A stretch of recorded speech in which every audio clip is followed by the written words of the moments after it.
सभी बच्चे ध्यान दें। आज हम पढ़ेंगे colour coding of carbon registers. तो सबसे पहले क्वेश्चन ये उठता है कि कार्बन रजिस्टर्स क्या होते हैं, इनकी आवश्यकता क्यों पड़ी। तो सभी बच्चे ध्यान दें, हम सामान्यतः प्रतिरोध जो है कुछ ऐसी धातुओं से बनाते हैं जिनका विशिष्ट प्रतिरोध या स्पेसिफिक रेजिस्टेंस काफ़ी हाई होता है, जैसे नाइक्रोम हो गया, टंगस्टन हो गया। इनके प्रतिरोध तार बनाए जाते हैं। परंतु ध्यान रहे, धात्विक तारों से जो प्रतिरोध बनाए जाते हैं वो कुछ ओम से लेकर के 1000 ओम के आसपास तक ही बनाए जा सकते हैं। इससे बड़ा अगर प्रतिरोध बनाना होगा तो तार की लंबाई इतनी ज़्यादा हो जाएगी कि प्रतिरोध का आकार बहुत बड़ा हो जाएगा, जिसका उपयोग हम सामान्य इलेक्ट्रॉनिक्स के अंदर नहीं कर सकते। कहने का मतलब, जैसे जैसे प्रतिरोध बढ़ता है वैसे वैसे तार की लंबाई बढ़ानी पड़ती है। तो तार के प्रतिरोध बहुत अधिक वैल्यू के नहीं बनाए जा सकते हैं। बहुत अधिक वैल्यू के प्रतिरोध बनाने के लिए हम कार्बन रजिस्टर्स का प्रयोग करते हैं। अब क्यों? क्योंकि कार्बन एक सेमीकंडक्टर है। इसके द्वारा जो प्रतिरोध बनाए जाते हैं वो कार्बन की डेंसिटी के ऊपर निर्भर करते हैं। अगर कार्बन की डेंसिटी को बढ़ाया जाता है और बढ़ा करके फिर प्रतिरोध बनाए जाते हैं तो लो प्रतिरोध बनते हैं। अगर उसकी डेंसिटी को कम किया जाता है तो हाई रेजिस्टेंसेस बनते हैं। यानी हम उसकी डेंसिटी को कम ज़्यादा करके प्रतिरोध की वैल्यू को घटा बढ़ा सकते हैं। तो इस तरह से कार्बन रजिस्टर्स की एक विशेषता होती है कि आकार में सभी समान होते हैं। उसकी चाहे कोई वैल्यू हो परंतु उनका आकार समान होगा। और फिर उनके प्रतिरोध अलग अलग होते हैं। तो उनके प्रतिरोध को पढ़ने के लिए उनके ऊपर कलर बैंड बना दिए जाते हैं, यानी उनके ऊपर रंगीन लाइनें खींच दी जाती हैं और उन रंगीन लाइनों को पढ़ करके हम प्रतिरोध का मान ज्ञात कर लेते हैं। इसी का नाम है colour coding of carbon registers. तो इसको समझने के लिए हम कलर कोड के नंबर याद करने पड़ते हैं हमें, जो इस टेबल में दिए हुए हैं। सभी बच्चे अच्छी तरह से समझ लें। जैसे यहाँ टेबल में देखिए, ब्लैक कलर का कलर कोड है 0, ब्राउन का 1, रेड का 2, ऑरेंज का 3, येलो का 4, ग्रीन का 5, ब्लू का 6, वायलेट का 7, ग्रे का 8 एंड वाइट का 9। ये इनके मतलब कोडिंग है। जो फिगर्स लिखे हुए हैं ये इन कलर्स की कोडिंग है और इसी ऑर्डर में होना चाहिए। तो ये ऑर्डर याद करना पड़ेगा और कलर कोड याद करने पड़ेंगे। ये सभी बच्चों को याद करना पड़ेगा।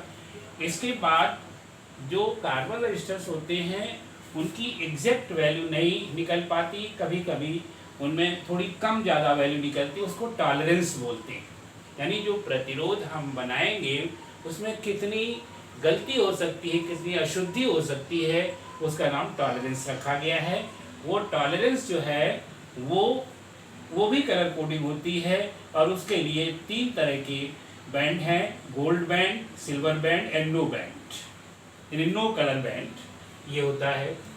तो सभी बच्चे ध्यान दें, मुख्य रूप से इसमें ये याद करना बहुत ज़रूरी है। जब तक ये याद नहीं होगा तब तक आप कार्बन रजिस्टर्स की कलर कोडिंग पढ़ नहीं सकते हैं और उसका मान नहीं निकाल सकते हैं। तो बेटा सभी लोग ध्यान रखिएगा, इसी ऑर्डर में याद करना है ना। अब कुछ बच्चे अपना इसका फर्स्ट लेटर, पहले तो इनके कलर के नाम याद कर लें, फिर फर्स्ट लेटर जैसे BBROYG BV ग्रे वाइट इस तरह याद कर लेते हैं।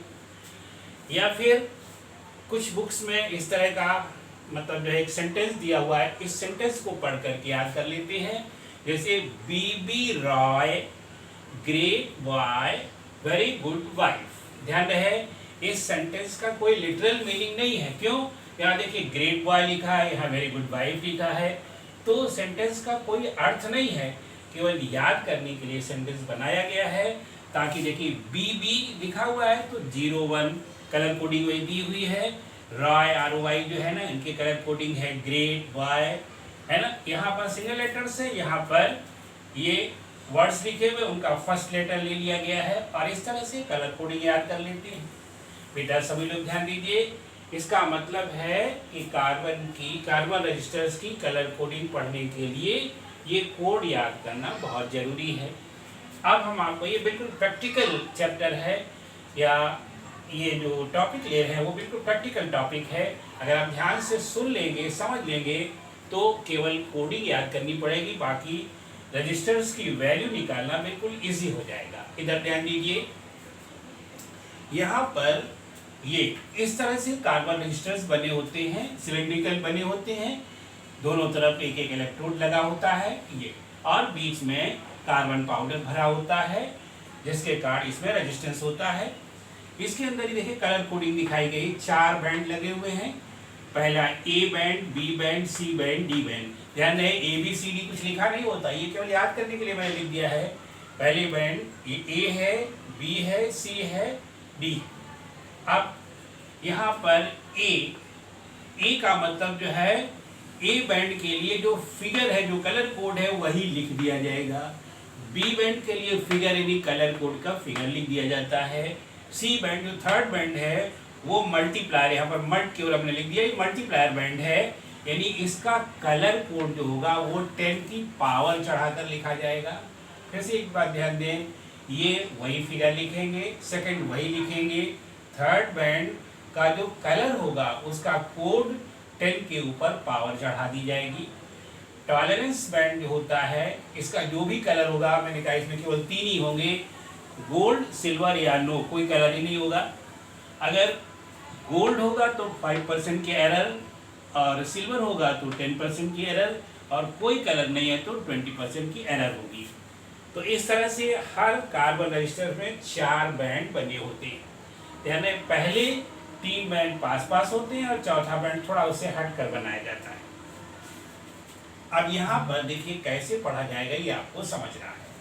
ये कार्बन रजिस्टर है जिसके ऊपर जो पट्टियां बनी हुई है, पहली पट्टी मान लीजिए येलो है, दूसरी पट्टी वायलेट है, तीसरी पट्टी ब्राउन है, और चौथी पट्टी जो थोड़ा दूर है वो गोल्ड कलर की। तो बेटा देखिए इसको कैसे पढ़ेंगे। फर्स्ट बैंड ए में वही फिगर उतार देते हैं, जैसे येलो है, येलो का कोड देखो 4 है, तो यहाँ पर वैल्यू निकाल रहे हैं, वैल्यू ऑफ कार्बन रजिस्टर। बेटा ध्यान दो, पहला बैंड येलो है, येलो का कलर कोड 4 है, तो यहाँ लिख देंगे 4। इसके बाद दूसरा बैंड जो है वायलेट है, वायलेट का कलर कोड 7 है, तो यहाँ पर वो भी 7 लिखेंगे, 4 7।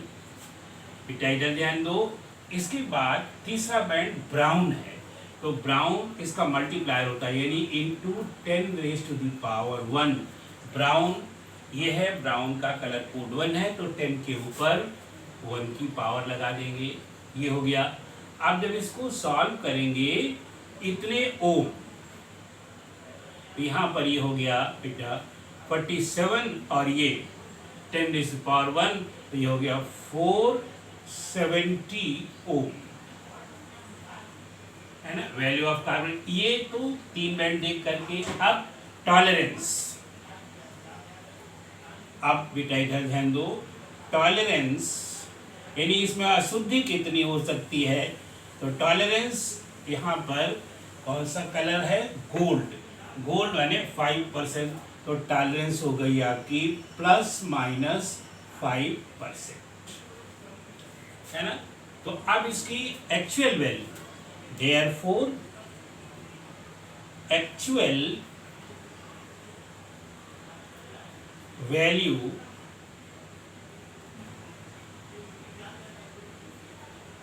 ऑफ द रजिस्टर, या कार्बन रजिस्टर कितनी हो जाएगी, 470 ±5% और ओम। पिटाई समझ गए होंगे, यानी ये टॉलरेंस इतनी होगी, अक्सर हम टॉलरेंस अगर जब आप कैलकुलेट करेंगे तो इस तरह से लिख देंगे, परंतु अधिकतर हम क्या बोल देते हैं, value of this register is 470। ये टॉलरेंस तो ध्यान रखा जाता है कि इतनी कमी बेसी हो सकती है। तो मैंने क्या कहा, एक्चुअल वैल्यू ये होगी और प्लस माइनस ये लगा दिया गया है कि इससे थोड़ा कम भी हो सकता है, थोड़ा ज़्यादा, यानी 5% कम हो सकता है, 5% ज़्यादा हो सकता है। समझ गए होंगे। अगर यही बात सिल्वर होता तो 10% की टॉलरेंस हो जाती, नो कलर जो है 20%। प्रायः नो कलर बहुत कम होता है, सिल्वर और गोल्ड कलर ही यहाँ लगे होते हैं, इसलिए टॉलरेंस 5 और 10% होती है। सब बच्चे समझ गए होंगे। बिल्कुल सरल है। पहले क्या करते हैं, जो फर्स्ट बैंड है उसका फिगर लिख देते हैं, सेकंड बैंड है उसका फिगर लिख देते हैं, थर्ड बैंड को इंटू करके 10⁻⁴ क्यों, इसका नाम क्या रखा गया है, मल्टीप्लायर। मल्टीप्लायर ये है बेटा, ध्यान दो, यहाँ पर शब्द है मल्टीप्लायर है, मल्टीप्लायर गुणक। समझ गए होंगे। अब सभी बच्चे निकाल सकते हैं कि नहीं, कोई भी इस तरह का कलर। अब देखिए एग्जाम्पल के लिए हम ये बता, मान लीजिए कहीं पर एक एग्जाम्पल लिख रहे हैं, मान लीजिए कहीं पर ये कलर लगे हों, red comma red comma yellow,